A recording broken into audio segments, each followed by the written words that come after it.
Hello everyone, welcome to Engineering IQ. Today we discuss very important MCQs related to stoichiometry or process calculation. Every question is very important, so don't skip any question. Now start. First question, calcium carbonate contains the percentage of calcium by weight. Calcium carbonate calcium का कितना percentage content करता है? किसी भी atom का wait percentage कैसे निकाला जाता है? Molar mass of an atom जिसका हमें निकालना है divided by total molar mass of compound into 100.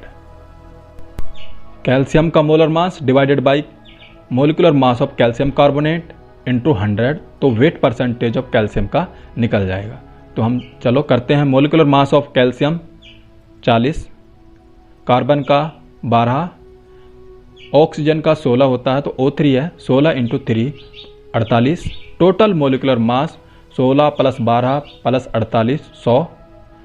तो वेट परसेंटेज ऑफ कैल्शियम निकाल रहे हैं. तो कैल्शियम एटम का मोलर मास कितना है 40 divided by total molecular mass of compound CaCO3 का कितना था 100 इंटू 100 से 100 कट गया तो 40%. Option A 40%, option B 48%, option C 96%, option D 12%. Option A is correct answer 40%. Question number 2, the solution which distil without change in composition are called. वो कौन सा solution है इनमें से जो विदाउट चेंज इन कंपोजिशन के ही डिस्टिल्ड होता है? Option A ideal solution. Ideal solution कौन सा सॉल्यूशन होता है? जो which obey the Raoult's law at all concentration and temperature are called ideal solution. और सैचुरेटेड सॉल्यूशन कौन सा सॉल्यूशन होता है? In which no more solutes are dissolve are called saturated solution. और अनसैचुरेटेड सॉल्यूशन कौन सा होगा? जिसमें सोल्यूट्स को और ज़्यादा डिजोल्व किया जा सकता है. डिफरेंस क्या है सैचुरेटेड और अनसैचुरेटेड में? सैचुरेटेड सॉल्यूशन में no more solutes are added और डिजोल्व, और सैचुरेटेड में अनसैचुरेटेड में और सोल्यूट्स डिजोल्व हो सकते हैं और एडिट कर सकते हैं. Option C super saturated solution. Option D azeotropic mixture. Azeotropic mixture कौन सा मिक्सचर होता है? An azeotropic mixture is a constant boiling mixture in which the composition of the mixture same throughout the boiling. Such mixture is distilled without change in composition. Option D is right answer. Azeotropic mixture. Azeotropic mixture कौन सा होता है? In which the composition of the mixture remains same throughout the boiling. Such mixture distilled without change in composition. So D option is correct answer. Azeotropic mixture. Next question. Question number 3. Which of the following is a not a unit of pressure? इनमें से कौन सी pressure की unit नहीं है? हम जानते हैं कि प्रेशर क्या होता है? Force per unit area. Force की न्यूटन होती है और एरिया की होती है metre square. Option A torr, option B newton per metre square, option C parsec, option D bar और पास्कल. टॉर भी प्रेशर की यूनिट है, न्यूटन पर मीटर स्क्वायर भी प्रेशर की यूनिट है, और बार और पास्कल ये भी प्रेशर की यूनिट है. B C is right answer. Parsec. Parsec not a unit of pressure, it is the unit of length. इसको एस्ट्रोनॉमी यूज करते हैं, लार्ज डिस्टेंस को मेजरिंग करने के लिए पारसेक यूनिट का यूज किया जाता है. So C is right answer parsec. The parsec is a unit of length use to measure the large distance to astronomical objects outside the solar system. So C is right answer parsec. Parsec is a astronomical unit used for large distance. So C is right answer parsec. Parsec not a unit of pressure, it is the unit of distance. Second question, question number 4. 1 Newton is equal to the Planck's dynes. 1 newton कितने dance के equal होता है? Dance क्या होता है? Dance होती है एक फोर्स की यूनिट है, CGS यूनिट, या आप इसको बोल सकते हैं gram centimetre by second square, या फिर डाइन्स बोल सकते हैं. सो ऑप्शन ए 10 की पावर 2 डाइन्स, ऑप्शन बी 10 की पावर 3 डाइन्स, ऑप्शन सी 10 की पावर 4 डाइन्स, ऑप्शन डी 10 की power 5 dance. Option D is right answer 10 की पावर 5 डाइन्स. बिकॉज हम जानते हैं 1 न्यूटन कितने 1 newton 1 kilogram into 1 metre by second square का इक्वल होता है. 1 किलोग्राम में 1000 ग्राम होते हैं एंड 1 मीटर में 100 सेंटीमीटर होते हैं। सो 1000 गुना 100 10⁵ gram centimetre by second square. आप इसको डाइन भी बोल सकते हैं या फिर ग्राम सेंटीमीटर सेकेंड स्क्वायर भी बोल सकते हैं। 1 newton is equal to 10⁵ dynes. So D is right answer, 10⁵ dynes. 1 newton में 10⁵ डाइन्स होती हैं। Next question, question number 5। An ideal gas can not be liquefied because. हम जानते हैं कि गैसेज दो तरीके के होते हैं, एक real gases, second is ideal gases. Ideal gases को आप इमेजिनरी गैसेज भी बोल सकते हैं। रियल गैसेज कौन सी गैसेज होते हैं? वो गैस अगर आप टेम्परेचर डिक्रीज करते हैं और प्रेशर इंक्रीज करते हैं तो वो लिक्विफाइड हो जाते हैं, यानी गैसेज फॉर्म से लिक्विड फॉर्म में चेंज हो जाते हैं, उनको बोलते हैं real gases.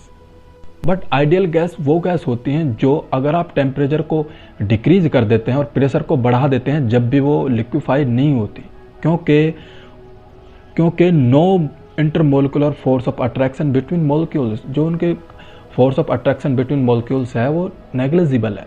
So this is the ideal gases और इमेजिनरी गैसेज। सो अब देखते हैं हम। Option A, its molecular size is very small. Option B, its critical temperature is more than 0 degree Celsius. Option C, force operative between its molecules are negligible. Option D, it gets solidified directly without becoming liquid. Option C is right answer, because जो हम जानते हैं ideal gas की जो definition है, force of attraction between molecules are negligible. Force operative between its molecules are negligible, so C is right answer. Ideal gas has no intermolecular force of attraction, so it cannot be liquefied by applying high pressure and decreasing the temperature. So C is right answer. Next question, question number 6. The rate of material is 0 in case of steady state system. हम जानते हैं कि system 2 types के होते हैं। First is steady state system, second is unsteady state system. Steady state system में क्या होता है कि आपने किसी भी सिस्टम में या ऑपरेशन में फीड डाला, अगर वो आउटपुट के इक्वल निकलता है तो वो स्टेडी स्टेट सिस्टम है। बट अगर आपने फीड डाला किसी सिस्टम में, वो आउटपुट के इक्वल नहीं निकलता, इनपुट आउटपुट के इक्वल नहीं होता, इसमें एक्यूमुलेशन होता है। जैसे कि हम अगर मटेरियल बैलेंस करें अनस्टेडी स्टेट का, तो input is equal to accumulation plus output.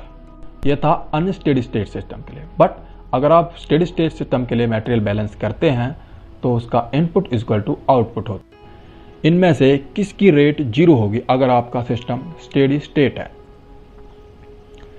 Option A accumulation, option B production, option C input, option D generation.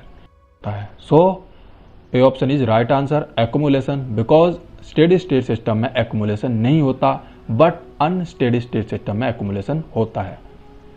A is right answer, accumulation. The rate of material accumulation is 0 in case of steady state system. A is correct answer. Next question, question number 7। The molar heat capacity of water in equilibrium with ice at constant pressure.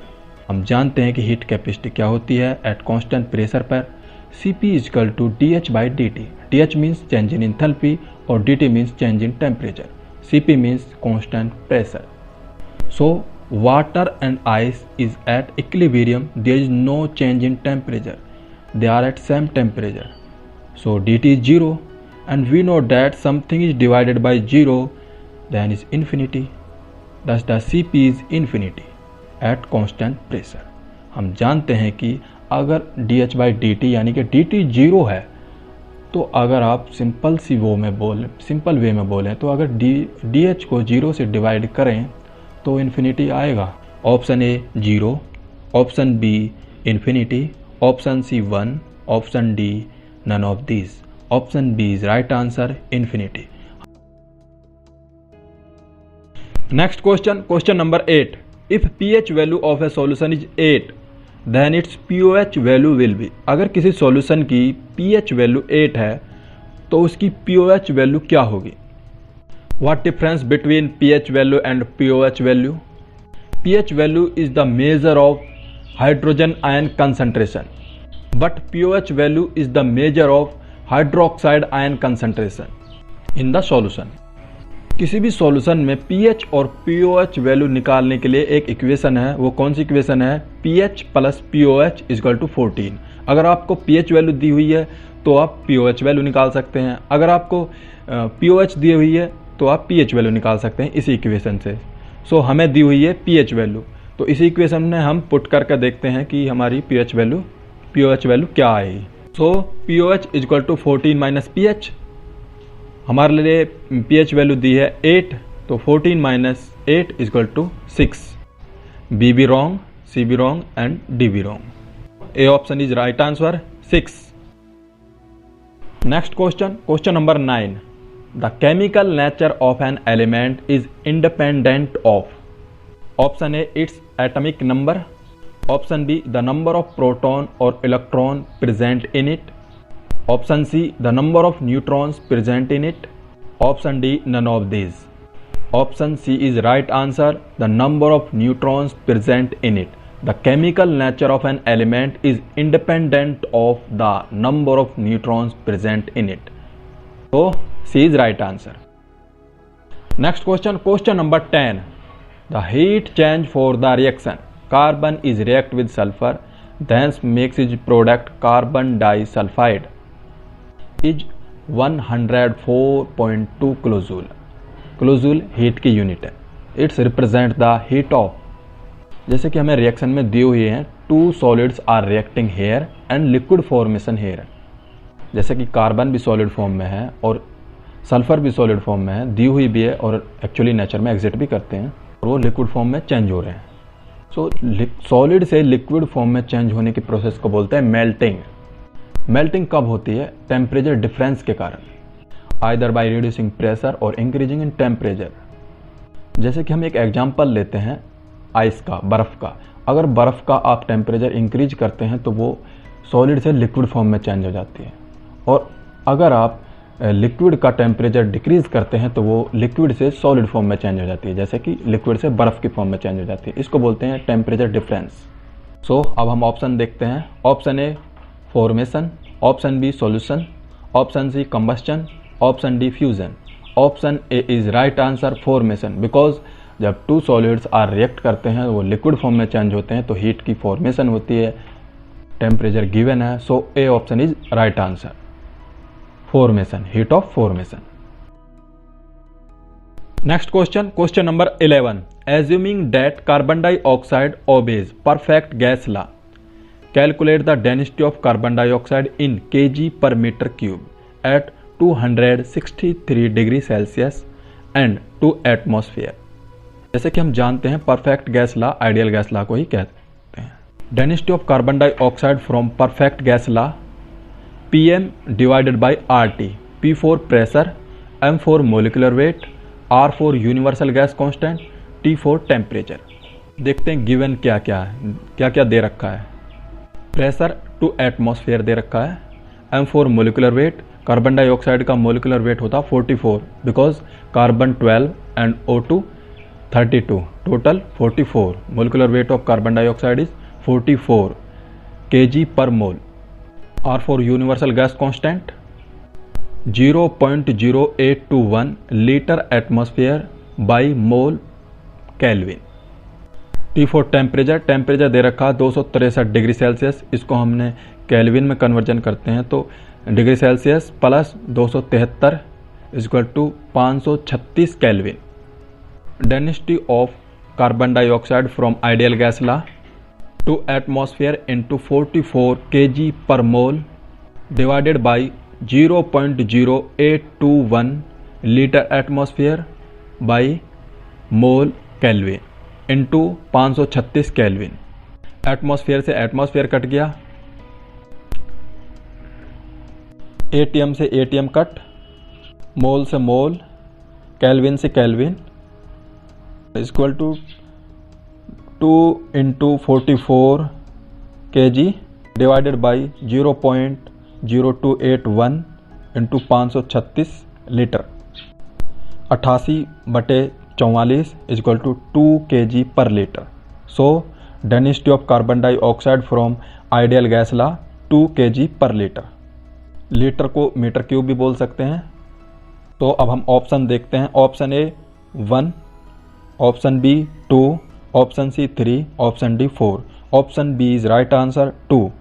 Density of carbon dioxide from ideal gas law is 2 kg per meter cube. Next question, question number 12. 1 micron is equal to. Option A 10 की power -4 mm, option B 10 की power -4 centimetre, option C 10 की power -6 metre, option D both B and C. 1 micron metre में बात करें तो 10 की power -6 metre होते हैं एंड सेंटीमीटर कितने होते हैं 10 की power -4. So D is right answer both B and C. Next question, question number 13. Gas is diffuse faster compared to liquids because of the reason that the liquid molecules. Gases faster diffuse होती हैं as compared to liquids. Why? Because gas molecules have more kinetic energy and are smaller than liquid molecules. Diffusion in liquids is slower because the particles in a liquids more slowly. It's happen faster if the temperature increases. क्योंकि जो kinetic energy होती है gases की वो ज़्यादा होती है as compare two liquids, और अगर आप टेम्परेचर इंक्रीज कर देते हैं गैस का तो और फास्टर हो जाती है उनकी kinetic energy. Option A are held together by stronger intermolecular forces, option B move faster, option C have no definite shape, option D are heavier. Option A is right answer, are held together by stronger intermolecular forces. So A option is right answer. The liquid molecules are held together by stronger intermolecular forces, but gases are not. They are freely randomly movable either. So A option is right answer. Next question, question number 14. Equal masses of methane and hydrogen are mixed in an empty container. The partial pressure of hydrogen in this container expressed as the fraction of total pressure is. Because given that initial mass of hydrogen and methane are equal and take each mass as m kg initially. Mass of hydrogen m/2 and mass of methane m/16. Total mole fraction m/2 plus mass of hydrogen m/2 and mass of methane m/16. So mole fraction of hydrogen m/2 divided by m/2 plus m/16 is equal to 8/9. Option A 1/9, option B 8/9, option C 1/2, option D 5/9. Option B is right answer 8/9. Next question, question number 15. Which of the following is not a colligative property? Colligative property कौन सी होती हैं मैं अभी बताता हूँ. Colligative properties are those properties which are depends upon the concentration of solute molecules or ions but not upon the identity of the solute.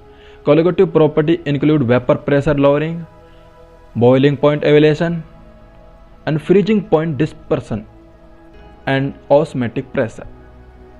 Or any property that changes with concentration of the solution is called colligative property. So अब हम option देखते हैं. osmotic pressure, option B depression of freezing point, option C lowering of vapor pressure, option D none of these. ये सारी ही colligative properties हैं but इन्होंने पूछा not a colligative property. So D is right answer, none of these.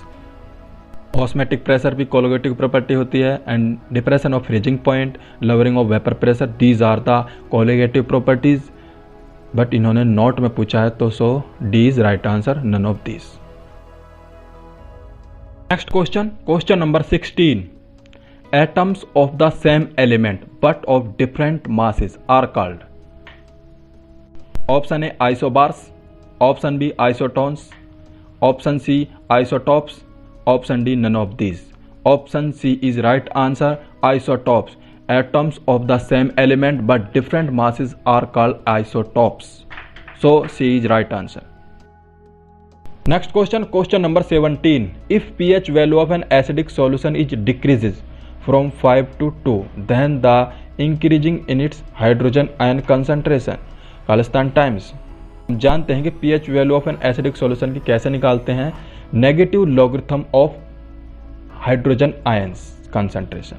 Initial pH value क्या थी 5, तो negative logarithm of hydrogen ion concentration is 5। तो अब इसकी वैल्यू निकालते हैं तो हम हाइड्रोजन आयन की 0.4 टाइम 0.1 एंड डिक्रीज हो गई थी। नेक्स्ट टाइम पे negative logarithm of hydrogen ion concentration is 2, तो हाइड्रोजन आयन कितनी आएगी concentration 0.01।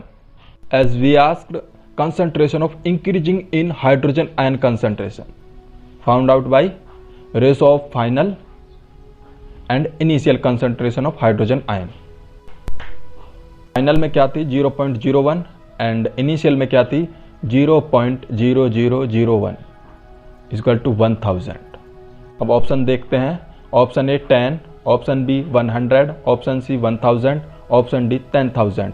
Option C is right answer 1000। Next question, question number 18.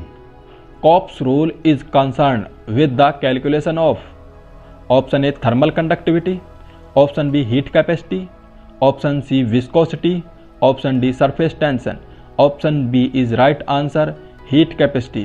Kopp's rule is calculation of heat capacity के लिए use की जाती है। So B is right answer heat capacity. Next question, question number 19. Density of carbon dioxide is blanks kilogram per normal cubic metres.